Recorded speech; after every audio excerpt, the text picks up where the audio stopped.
So we turn our attention to a developing story involving the Trump administration pressing pause for now on a nearly $1.8 billion anti-weaponization fund from the Department of Justice. The federal judge barred the DOJ from allocating any money to that last week. Our Scripps News Group's Nathaniel Reed joining us live this morning from Washington. Now, the White House's response to this ruling and what's Congress going to say about this? Nate, good morning.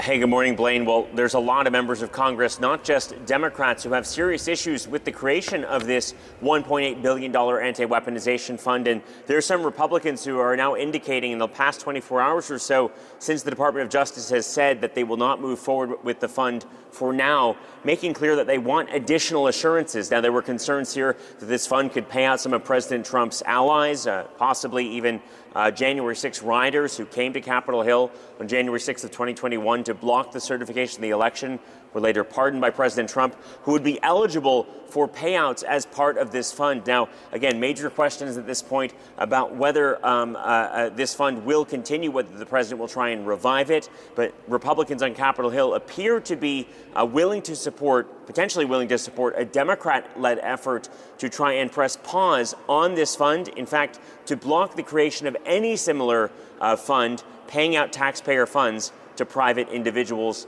like this one. Take a listen.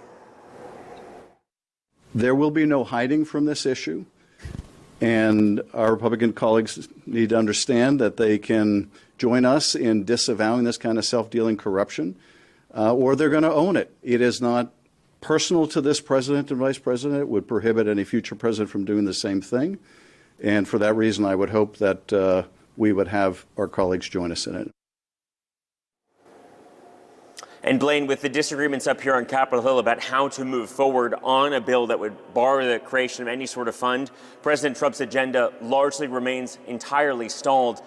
Senator John Kennedy, the Republican of Louisiana, who's known for his colorful language, yesterday telling reporters the whole situation's like a broken arm with the bone sticking out. At this point, not clear how lawmakers will move forward or whether President Trump would even allow a bill to be passed, whether he'd sign a bill into law to block the creation of any weaponization fund. At this point, there is still so much unknown as President Trump's agenda and additional funding for ICE and Border Patrol that Republicans have been pushing for remains stalled on Capitol Hill, again, amid infighting over the creation of this fund.